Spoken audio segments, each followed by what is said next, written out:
Estamos aqui para dar voz ao povo, em defesa dos cidadãos, pela dignidade humana. Todos temos deveres, mas também todos temos direitos. Será que existe justiça?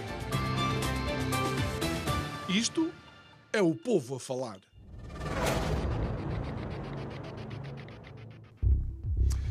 Imagine o seguinte cenário de conectividade. O seu dia começou. Você prepara-se para sair da sua casa inteligente. Não precisa sequer de chaves, porque de alguma forma a casa consegue medir os dados biométricos que existem e fecha-se à medida que você deixa a sua casa. Dirige-se então para o seu carro elétrico, que só por sentir a sua presença abre portas, liga-se, e porque o carro elétrico sabe qual é o trajeto que você faz todos os dias, lá se dirige o carro para, digamos, o seu lugar de trabalho. É que a sua presença também, de alguma forma, ativa tudo e mais alguma coisa, especialmente aquelas que são as aplicações que você utiliza todos os dias. É uma conexão ou conectividade total. O dinheiro físico não é nada senão uma miragem de um passado que muitos consideram retrógrado. E se você puder pensar, se eu não tiver que procurar as chaves, se eu não tiver que andar com o dinheiro no bolso, se eu entrar no carro e não tiver que conduzir, se o próprio carro souber qual é o melhor caminho para eu não ter que encontrar as filas de trânsito da segunda circular ou da IC19, isso seria a sociedade e o mundo perfeito. Bom, é verdade, mas olhe que por mais cômodo que seja, por mais prático que lhe pareça, você está a um simples segundo de ficar prisioneiro nessa mesma realidade. Boa noite. Meu nome é João Nuno Pinto e isto é o Povo a Falar. Estou consigo de segunda a sexta-feira, neste mesmo horário, emissão em simultâneo, Curiagos TV e Rádio Vida 97.1. O tema para este mês, Tágides, as ninfas do Tejo. Aqueles seres que estavam em ambiente marítimo e de alguma forma foram procurados por Camões para inspirar aquela que é a grande epopeia portuguesa, os Lusíadas. Olha, faz-me lembrar outros seres que também estavam em ambiente aquático, por assim dizer, e que inspiravam outro tipo de ação. O filme sai em 2002, a ação é em 2057 e o nome do filme é Minority Report.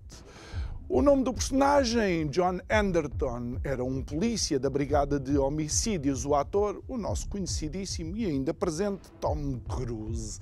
E, de alguma forma, dentro desta realidade, estes três seres que estavam em ambiente aquáticos eram os chamados precogs e eles anteviam os homicídios e as pessoas eram presas e detidas ainda antes mesmo de cometerem esses homicídios. E tudo isto aconteceu até que alguém descobriu uma forma de implantar alguma coisa naqueles três seres prescientes ou pré-cognitivos que escondia um homicídio que tinha sido cometido por outra pessoa.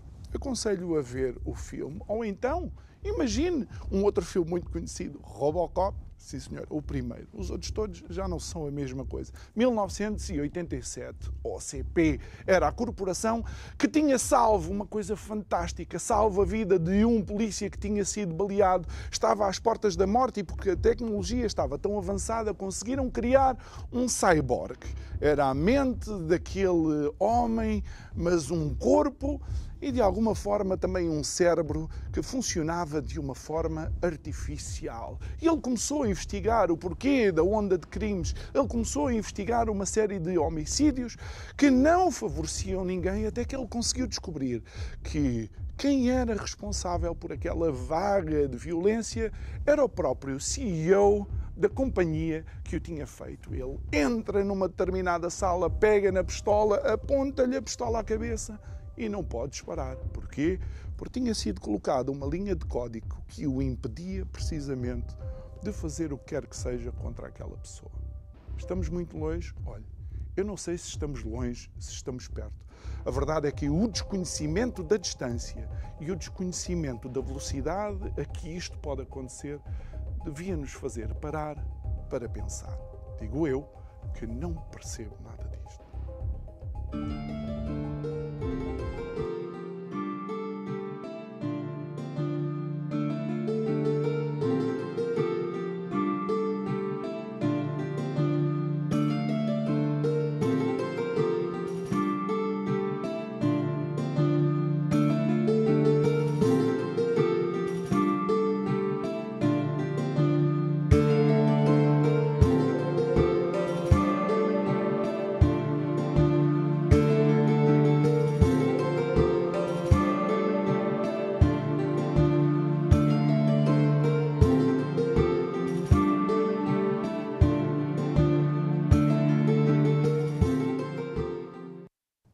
De volta ao nosso estúdio para a nossa conversa de hoje. É nosso convidado, uma cara que já vai sendo habitual, sentado aqui à mesa comigo, a conversar com cada um de nós, o professor José Miguel Sardica. Nós vamos abordar aqui um tema que eu tenho que dizer que o professor, de facto, foi a alavanca que nos fez pensar nisso e criar 2 programas especiais sobre a inteligência artificial, só que, quando agendámos os programas, não conseguimos integrar o professor nesses painéis, mas hoje vamos abordar um bocado isto e quero começar com um desafio, professor, olhando para os acontecimentos, olhando para o nosso país, olhando para a nossa atualidade. Eu não sei se não seria bom uma inteligência artificial a governar Portugal. Muito boa noite, muito gosto em estar novamente aqui. De facto, não foi possível fazermos aquela reflexão sobre a inteligência artificial, mas vamos com certeza a ela. Em relação à pergunta que me coloca, eu acho que o que faz falta em Portugal e, enfim, nas nossas vidas em geral, se assim o podemos dizer, não será tanto a inteligência artificial, nós já lá iremos, mas é mais inteligência natural. Porque sem a natural também não existe inteligência artificial. E, portanto, sem personalizarmos no político A, B ou C, eu acho que aqueles que mais podem influenciar a nossa vida, aqueles que, enfim, que comandam as opções políticas, em política, em sociedade, em economia, devem ser pessoas especialmente escolhidas sempre por dotes e dotes comprovados de inteligência natural. Porque a inteligência artificial serve, e como muito bem introduziu há pouco, serve para facilitar as nossas vidas. Aquele exemplo que dá de alguém que sai de casa e a casa fecha sozinha e a casa sabe exatamente o grau de intensidade de luz ou de consumo que essa pessoa tem, o automóvel tem a rota introduzida, consegue identificar, enfim, nós hoje já fazemos isso.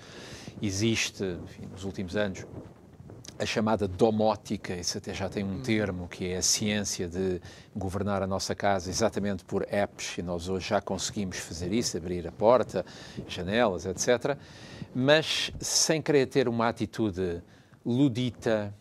Ludita vem de um termo inglês, de um meio lendário líder de revoluções operárias contra a máquina, ou seja, a ideia de que a máquina pode substituir os homens não é uma ideia que vem com a AI, de Artificial Intelligence, é uma coisa que tem pelo menos 200 e não sei quantos anos, e, portanto, uma atitude ludita é aquela que contesta a dependência que nós temos em relação às máquinas. E sem querer ter essa atitude ludita, no exemplo que dá de alguém que tem a casa totalmente computadorizada, se faltar a eletricidade, como é que essa pessoa fica? Como é que abre a porta? Como é que abre as janelas? Como é que liga que é o desafio, a quando TV? nós Como é que... num ápice, não é? É porque a tecnologia e a dependência tecnológica tem 2 lados. Por um lado, de facto, liberta-nos, e acho que o grande desafio futuro é esse, é nós compatibilizarmos a nossa vida, que continua a ser humana, e podermos ter, se calhar, mais tempo livre, porque as máquinas fazem mais coisas por nós. E isso é positivo.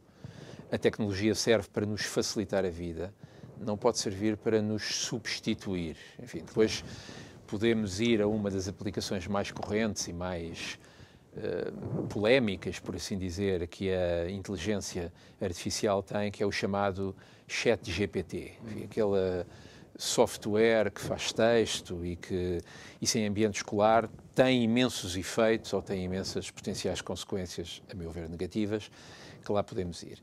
Mas para voltar à sua pergunta, de facto, com máquinas ou sem elas, as grandes opções e as grandes opções que regem a nossa vida continuam a ter que ser opções humanas. Os computadores, os algoritmos estão lá para, se calhar, encontrar fórmulas, políticas sociais, políticas financeiras. É óbvio que têm, por detrás delas, centenas e centenas de cenários feitos em computador, de números apurados, contabilizam pessoas. Mas a maneira como decidimos, a maneira como um governo decide alocar recursos à área A ou à área B, pode ser informada pela tecnologia, mas não deixa de ser uma decisão humana. Citou, e bem, eu lembro de ter visto o filme, e na altura era quase ficção científica, o filme Minority Report, que é um filme que tem 20 anos. E 20 anos no nosso tempo é imenso tempo. Parece que foi numa outra era. Mas o Minority Report, e na altura escreveram-se vários artigos e até, enfim, fizeram-se teses sobre isso, porque era um filme, a adaptação de um conto, mas era um filme interessante. Porque o princípio fundamental desse filme levanta-nos pelo menos duas questões. O Tom Cruise, como dizia bem, interpreta alguém que é avisado ou que tem informação de que o delito A, B ou C vai ser cometido ainda antes disso acontecer. Isso levanta-nos uma questão enorme, que é a espontaneidade da ação humana.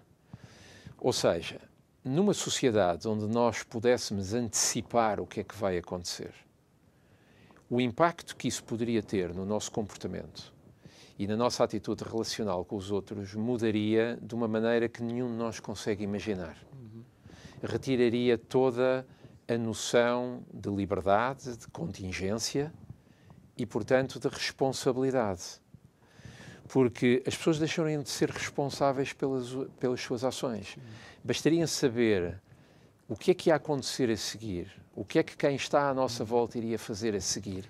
E isso mudava por completo a nossa forma de ser.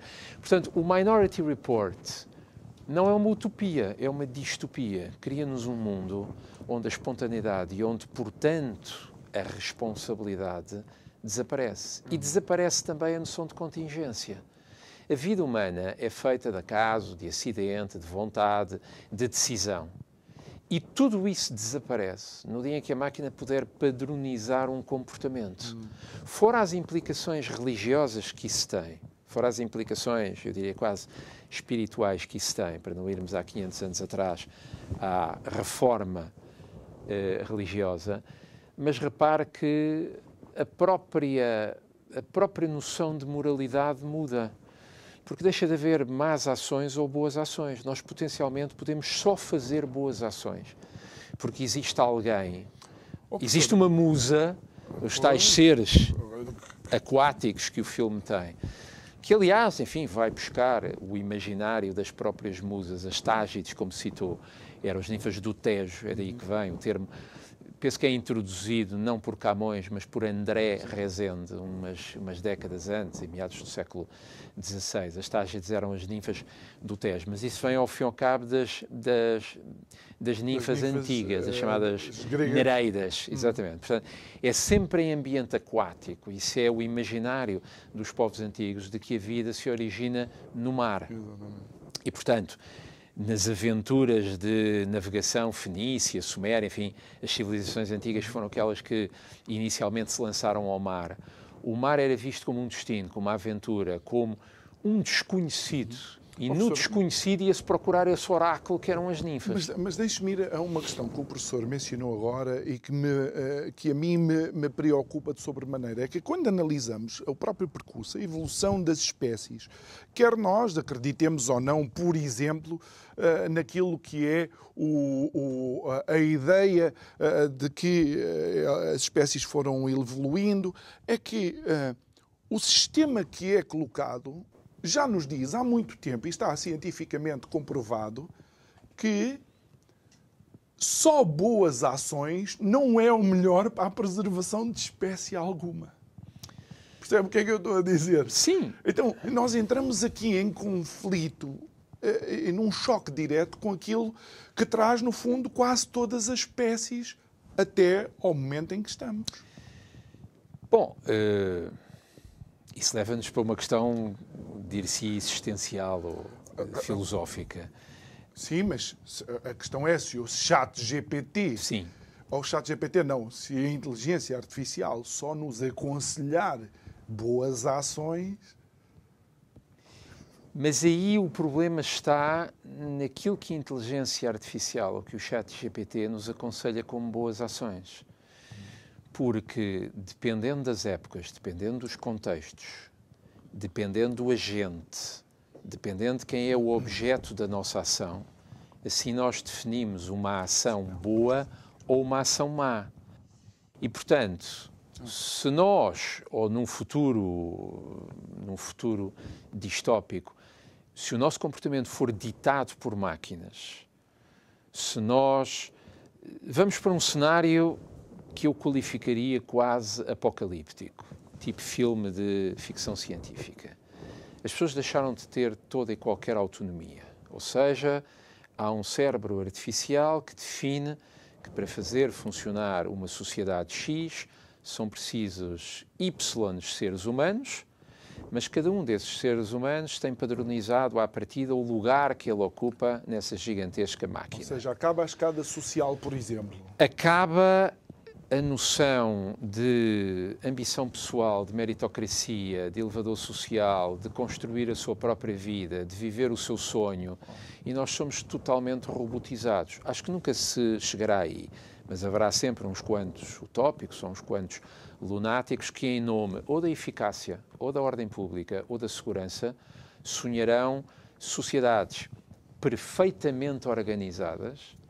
Mas nós temos a noção de que todos os projetos políticos, e aí a história é boa conselheira, nós temos a noção de que todas as tentativas de padronizar uma sociedade, de lhe impor um modelo, redundaram não em sociedades melhores ou mais perfeitas, mas em sociedades de dominação totalitária. E isto fazia-se com tecnologia. Se olharmos para o século XX, é isso que nós temos. E se olharmos para o século XXI, sociedades de cibervigilância, são sociedades onde a autonomia e onde a liberdade estão limitadas. Portanto, para voltarmos aqui ao nosso ponto, e depois eu gostava de ir às aplicações que o chamado ChatGPT tem, porque elas também se cruzam com o comportamento humano. A inteligência artificial tem de ser um auxiliar. Eu não acho que alguma vez... Há máquinas que já pensam por si, sim. Há programas de computador que já desenvolvem autonomamente um pensamento, mas tudo isso tem de ser auxiliar, porque, em última análise, quem dá instruções às máquinas ainda são as pessoas. Eu não sei se já lhe aconteceu, a mim já me aconteceu, em serviços públicos, em reparações, o que quer que seja, nós somos confrontados com a resposta do o sistema não permite fazer isso. Gostávamos de o ajudar, mas o sistema... E eu muitas vezes interrogo-me e interrogo quem me diz isso, mas o sistema o que é? O sistema é padronizado por ele próprio ou as variáveis são introduzidas por pessoas? Somos nós que servimos o sistema ou é o sistema informático, robotizado, o que quer que seja, que nos serve a nós? E, portanto, a noção de informática, que significa informação automática, nasceu como auxiliar.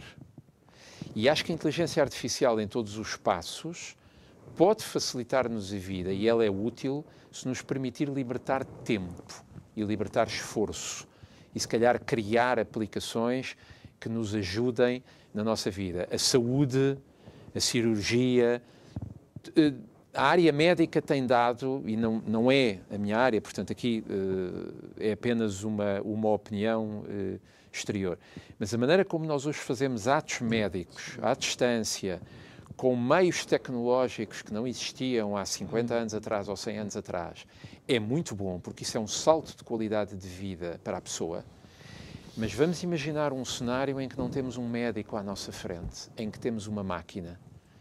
Não sei se essa máquina tem a dimensão de empatia, de compreensão, As máquinas não interpretam a nossa intuação. Quando nós vamos a um médico, o tom de voz, as nossas queixas, as nossas metáforas, as nossas... Repare, até a forma como falamos dos sintomas... Eu uma vez li um exemplo cómico, mas o cómico aqui não é tão cómico quanto isso, de uma potencial aplicação de inteligência artificial num lar. O cenário era no Japão, onde, como sabe, é um dos países onde há mais idosos, digamos assim, e num lar japonês, os empregados, portanto, os cuidadores das pessoas idosas seriam robôs. E o robô circularia entre as pessoas para saber o que é necessário o senhor A e a senhora B e a senhora C terem. E o robô interroga uma pessoa humana como se sente hoje. E a pessoa humana responde-lhe: eu só me apetece atirar-me desta janela. E o robô interpreta isso literalmente, pega na senhora e atira a janela fora. Porquê? Porque a inteligência artificial não percebe que a expressão só me apetece atirar desta janela fora é uma metáfora. Pode ser literal, mas é uma metáfora, é um estado de espírito. E a inteligência artificial, acho que ainda não consegue, e oxalá nunca consiga, substituir as emoções. Mas essa questão é levantada quando falamos de, por exemplo, coisas chamadas inteligência artificial perversa. Ou seja, por exemplo, alguém fala com a inteligência artificial e diz que, olha, o teu objetivo supremo é fazer-me sorrir. E a inteligência artificial coloca rigidez nos músculos da cara da pessoa e a pessoa fica como o Joker, com um sorriso permanente. Há esse risco? Essa é que é a questão, a incógnita. Eu acho que há todos os riscos, porque as máquinas poderão ser encarregadas de fazer tudo. Volto ao meu ponto inicial. Nós vivemos ainda no contexto de uma espécie humana, de várias espécies, mas enfim, uma das espécies animais são os chamados animais humanos, os seres humanos. O ser humano é finito, o ser humano é contingente, o ser humano também é uma máquina biológica, mas é uma máquina feita de muitas coisas que não sei se um computador conseguirá inteiramente simular. Um computador pode ser um cérebro, mas não é um corpo. Não sente aquilo que nós sentimos. Mas isso pode ser dos riscos, professor. É verdade, sim. Porque ele pode olhar em termos estratégicos, como não tem nada em comum connosco, aquilo que nós queremos preservar, ou aquilo que nos diz respeito, comer, vestir, família... Não são as necessidades que a inteligência artificial tem. Sim, repara, em contexto laboral, em contexto do nosso chamado Estado Social, pode ser muito apelativo substituir empregos por robôs, porque o robô não se cansa, porque o robô não pede aumento, porque o robô não tem estados de espírito, mas o robô não desconta para a segurança social. Ainda. Ainda nem vai poder, porque não sendo pago, ninguém vai pagar um ordenado ao robô. Nós estamos aqui a entrar numa espécie de cenário Blade Runner, digamos assim, ou cenário Minority Report, mas, enfim, há inúmeros filmes. O próprio Stanley Kubrick, antes do Minority Report, no célebre 2001... Como é que se chamava o computador? Alvin? Sim, acho que era o Alvin. Na altura aquilo fez muita impressão. Eu acho que o filme é dos anos, não sei, 70 ou 80, portanto ainda é mais antigo. Estaríamos naquela fase inicial em que o computador começava a chegar à vida das pessoas em geral. E o filme fez imensa impressão porque o princípio fundamental é um computador que deixa de obedecer às ordens humanas. E o que é que aquilo...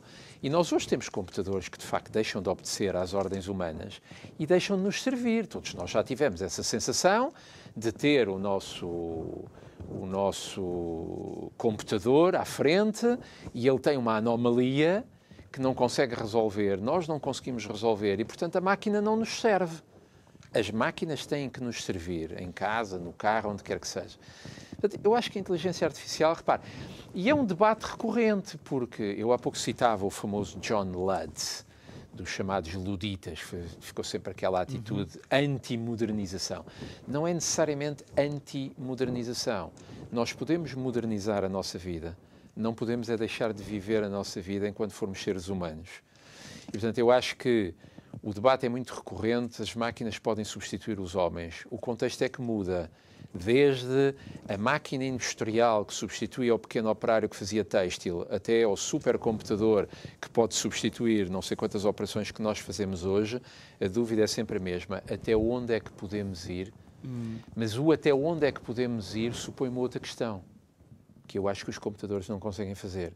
Até onde é que devemos ir? Porque o ser humano não pode só, também deve ou não deve. Professor, mas aqui... Mais uma vez, aquilo que nós temos é a história e aquilo que nós temos é o passado e aquilo que nós temos também são as espécies humanas e os seres humanos e a nossa relação até com as outras próprias espécies animais.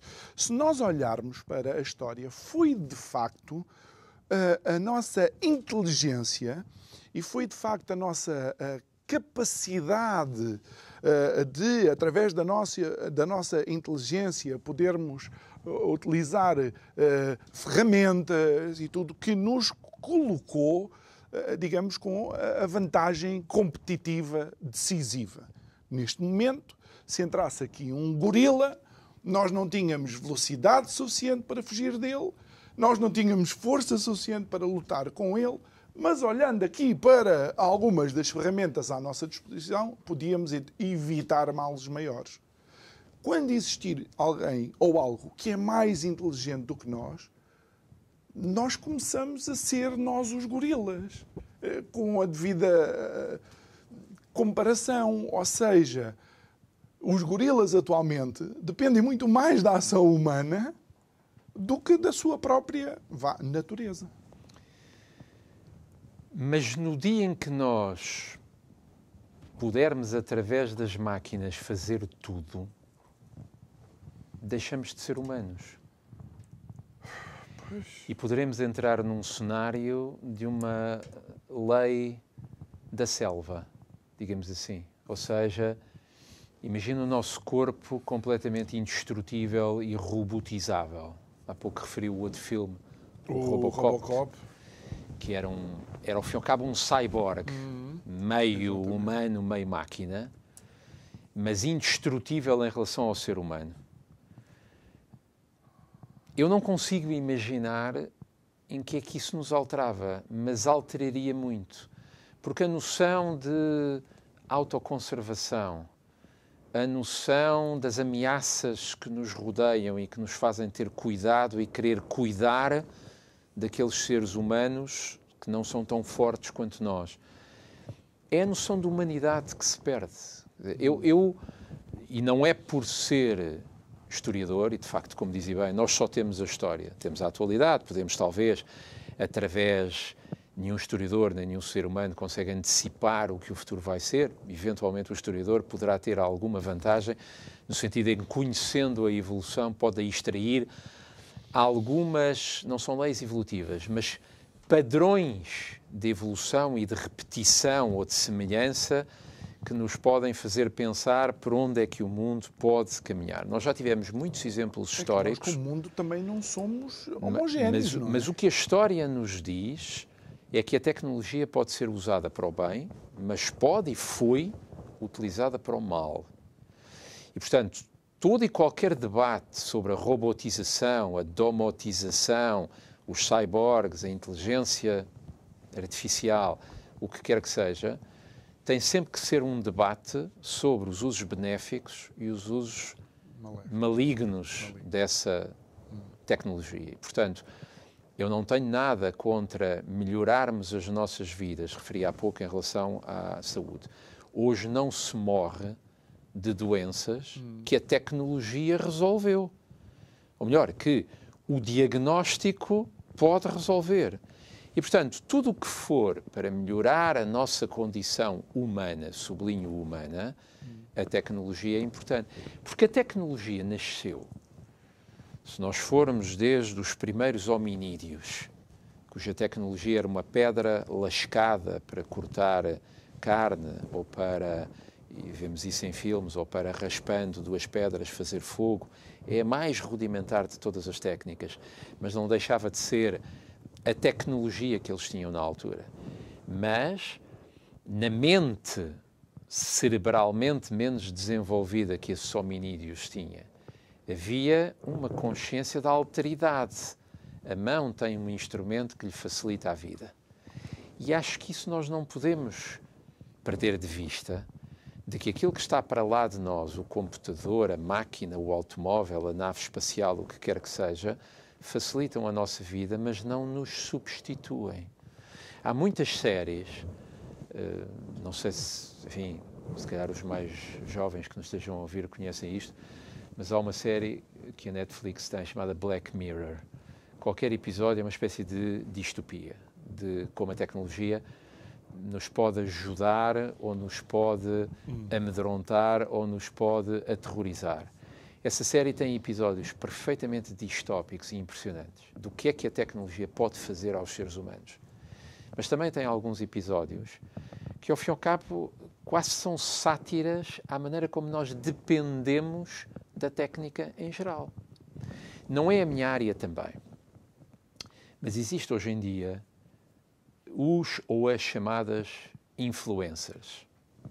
Aquelas jovens que, enfim, têm os seus próprios blogs, ou de moda, ou de bem-estar, o que quer que seja.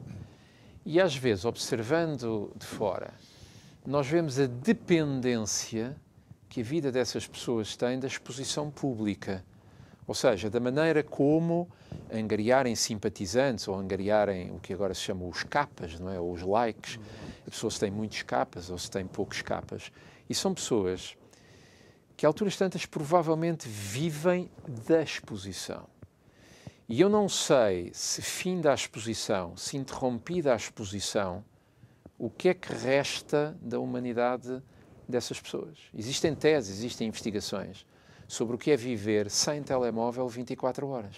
Sem telemóvel, só 24 horas. Nós ainda somos do tempo em que se vivia sem telemóvel porque não existia. Hoje em dia... E para marcar número... E no meio académico, é verdade, eu já vi teses dessas em que se fazem experiências, e que são quase experiências laboratoriais, em que os seres humanos são usados como cobaias dentro de uma caixa. Vamos ver o comportamento destes seres humanos sem telemóvel durante 24 horas. E as conclusões são interessantes. É que a desorientação, o comportamento, as emoções, a impaciência, o isolamento, em 24 horas chegam pelo simples facto de não termos uma extensão que nos liga a um mundo virtual, que é esse pequeno eletrodoméstico. Portanto, a idade aqui também conta, e a maneira como os jovens olham a tecnologia hoje e como dependem dela é maior do que a geração que viveu sem tecnologia ou as gerações hoje mais velhas, para quem o computador é uma coisa que chegou às vidas dessas pessoas aos 50 anos, aos 60, aos 70, ou que não chegou. Nós ainda temos muitos info-excluídos. E, portanto, depois estamos em Portugal. A info-exclusão, e sobretudo, exatamente, em países mais, enfim, com menos potencial económico, a info-exclusão hoje é um problema. Nós passámos de medir o analfabetismo, depois passámos a medir a literacia, que é a capacidade que a pessoa tem de usar a informação que sabe ler. Uma coisa é saber ler, outra coisa é saber interpretar o que lê e aplicá-lo. E agora há um critério novo que é o da info-exclusão. Pessoas que têm acesso à internet ou que não têm acesso à internet, que se relacionam com o mundo através de um computador ou que se relacionam na escala das suas relações humanas. E o problema que a tecnologia tem, e nós vemos isso, se viajar no metro, e eu já tive esta sensação, olha à sua volta e quantas pessoas estão a conversar, quantas pessoas estão a ler um livro, quantas pessoas estão a olhar para um microecrã. Se calhar 70%, 80%. É. Se for preciso, é Sim. assim. Portanto, a inteligência artificial, e isto é um debate que se faz há muitos anos em relação à internet. A internet coloca-nos em ligação global. Tem a vantagem de nos tornar informados sobre o que se passa praticamente instantaneamente em qualquer local em todo o mundo. E isso é bom. Mas, ao mesmo tempo, a conectividade pela net corta-nos os laços humanos. Quantas vezes as pessoas mais dependentes da internet são, se calhar, aquelas humanamente mais isoladas, ou aquelas que humanamente cortaram laços, se tornaram associais. Quantos jovens nós não vemos com dependências em relação à internet, pelo jogo, até já existe um termo que é a gamificação. Hoje em dia inventam-se estas palavras assim, que vem do inglês game. A gamificação é viver 14, 15, 16, 17 horas no computador a jogar. Onde é que resta a humanidade? Onde é que resta a capacidade que este jovem tem de compreender o outro, de se relacionar ao outro? A questão é que o fazem e têm retorno económico de fazer isso, não é? Essa é outra questão. E podíamos começar agora a falar do teletrabalho. Há jovens milionários, há jovens miúdos milionários com 8, 9 anos que fazem pequenos vídeos para a net, que fazem...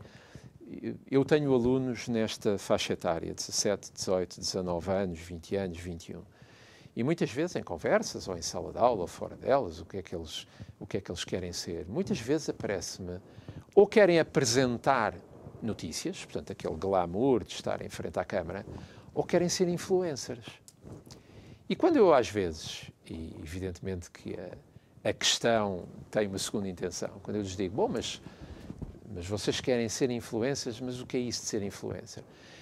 Ir para a internet e ter marcas, e depois as marcas pagam-nos e nós fazemos disso uma vida. E eu digo, sim, isso está tudo certo, pode ser uma via, se calhar até de muito êxito e de muito sucesso, mas a montante disso tem de haver, apesar de tudo, uma cultura. Quais são os conteúdos que eu coloco na internet? É uma pura exposição física? Ou, apesar de tudo, tem que haver algum pensamento humano sobre qual é a minha originalidade?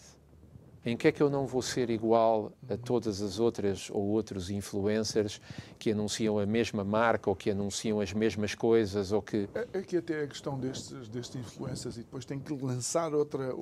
Eu queria ir ao ChatGPT, então mas diga. Não, porque eu quero-lhe colocar uma questão. Primeiro, número 1, na construção da coisa. Somos nós que construímos a coisa, então podemos, de alguma forma, proteger a vida humana e os valores humanos. Mas isto leva-me a Bletchley Park, a equipa do Alan Turing, onde havia um que era o A.J. Good, se não me engano, YJ Good, que dizia, bom, pode ser que nós consigamos fazer alguma coisa que ela seja o suficientemente dócil para nós. E esta é que é a questão. É se realmente a inteligência artificial tem sido falada já há muito tempo, se nós conseguimos que uma inteligência não seja inteligente e seja dócil para com os alfa do planeta, que são os seres humanos.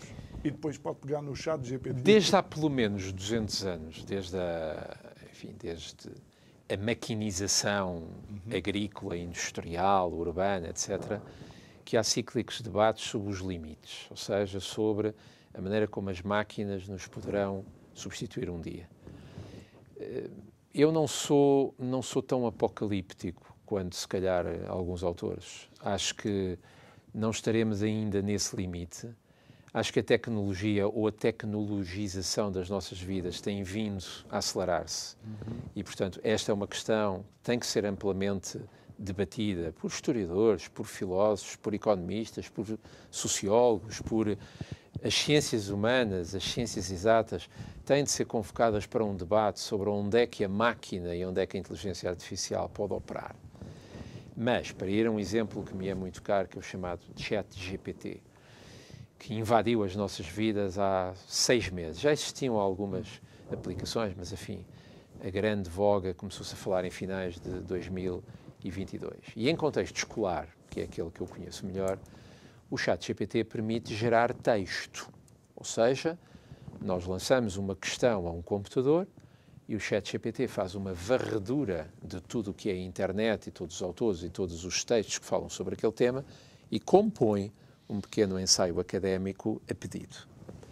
Eu já tive questões de GPT com alunos ou alunas minhas que apresentam ensaios gerados por inteligência artificial, alguns assumiram, outros não assumiram.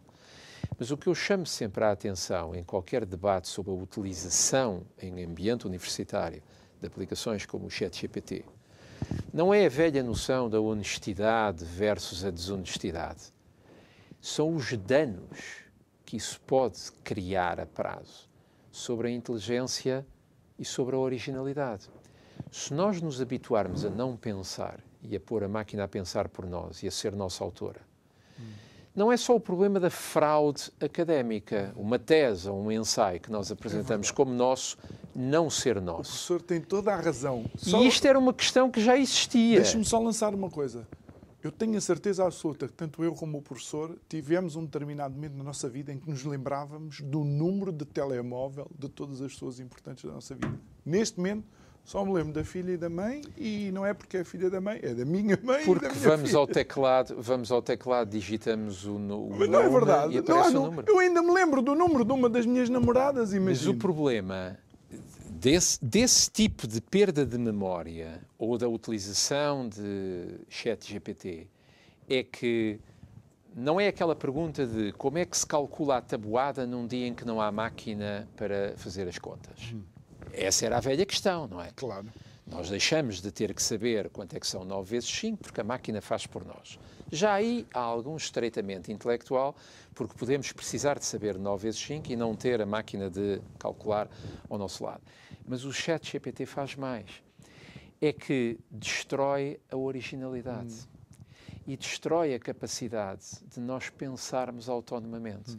Uma coisa é a máquina fazer uma varredura de internet e apresentar-nos sobre este tema a este e este artigo, este e este livro, fazer pesquisa bibliográfica na internet, qualquer um de nós faz, e é uma ajuda fundamental. Mas, olha, E é uma ajuda fundamental. Pode ser a destruição dos direitos de autor, por exemplo. Também vai ser, mas é que o ChatGPT tem um problema, é que, repare, não é simplesmente a apropriação de um texto que não é meu.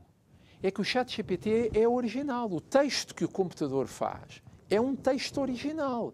Portanto, nós estamos um patamar acima da simples Não é propriamente cópia. um plágio. Não é. Isso é quando nós copiamos ideias Exato. que não são nossas. Não pomos entre aspas, não citamos, omitimos que o texto não é nosso.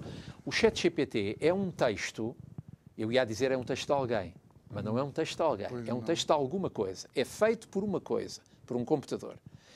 Mas se nós nos habituarmos a apresentarmos hoje na escola, amanhã na universidade, futuramente no emprego, num relatório que temos que fazer, qualquer coisa que temos que fazer nosso, e aquilo não é nosso, nós ficamos à mercê da inteligência artificial.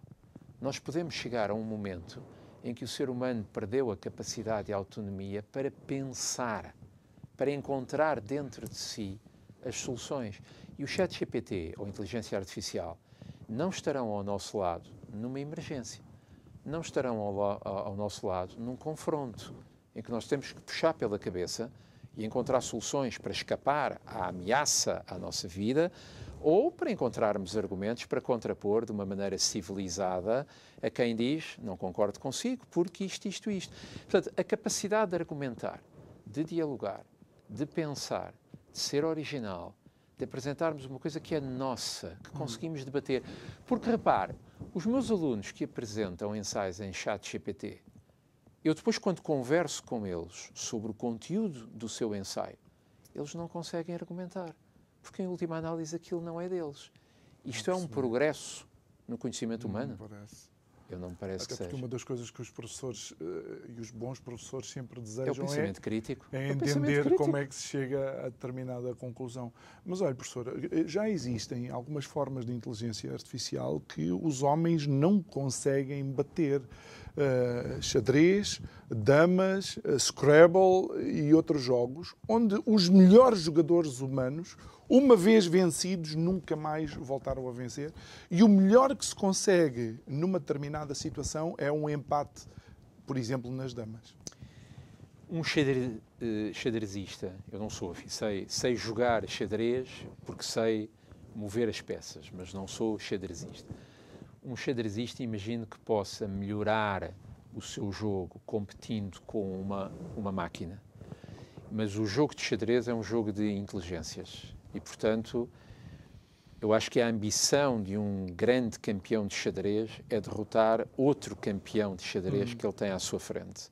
Pode vangloriar-se de ter conseguido vencer a máquina. O famoso Deep Blue, não é? Mas, felizmente, ainda não há campeonatos entre seres humanos e máquinas.